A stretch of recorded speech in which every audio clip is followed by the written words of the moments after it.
Well, howdy there, Internet people. It's Bo again. So, today we are going to talk about Biden, foreign policy, coming home, Iran, and something everybody needs to remember as the coverage of this plays out.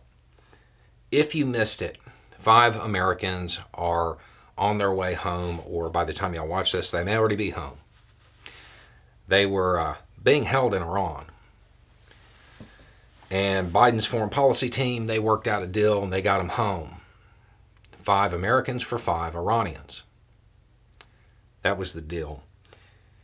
There was also, the Biden administration waived a sanction. Basically unfroze some Iranian money and allowed it to go to Qatar, so then Qatar could then disperse it to provide humanitarian aid and development within Iran. So it's Iran's money. Okay. As you watch the footage of them stepping off the planes, as you watch them hugging their loved ones, as you read the interviews that are inevitable at this point, and you hear everything that they endured during their time there, it's important to remember that Republicans wanted to leave them.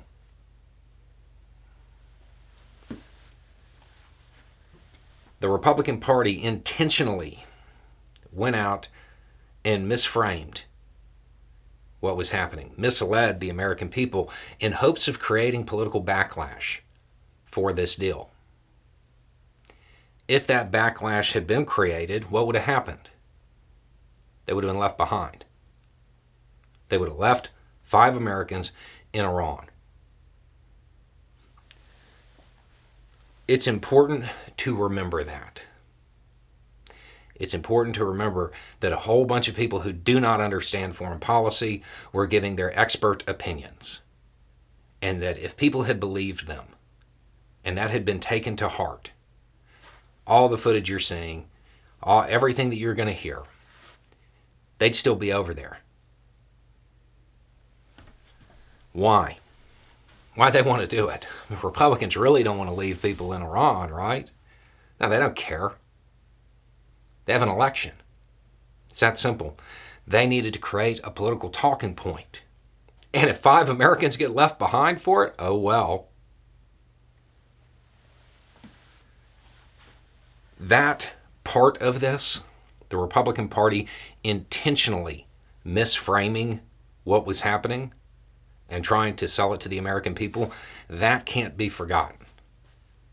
As you're watching all the coverage that is certain to occur, remember the Republican Party went out of their way. They misframed something, which is a nice way to say they lied about it. They told the American people that Biden was paying Iran, that the U.S. was paying Iran more than $1 billion a person to get these people back. That's not what was happening. But if that manufactured outrage, if it had actually taken hold, none of this footage would exist. You wouldn't be seeing any of it. And those people would still be stuck there. I would love to see some of the Republicans who led this charge talk to these people and their families and say, yeah, I mean, I'm sure you understand. I know I intentionally kind of tried to make you get left there, but I mean, I have an election coming up, you know. It's really important. I don't think that they would be really understanding of that. But that's what happened. All of that misinformation, all of that disinformation that was put out, it was put out with the goal of tanking the deal. Republicans did it because it would make Biden look bad. But if the deal got tanked, those people would have been left behind. When people talk about how disinformation is really free speech and, you know, it's not really that big of a deal, it sure mattered to these 5 people. Because if it had gone the other way, and it very easily could have, they'd still be sitting over there. And it was all done for political talking points.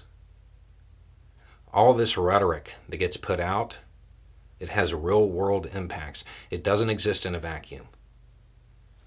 And that's something that I think people need to remember as they watch this homecoming. Anyway, it's just a thought. Y'all have a good day.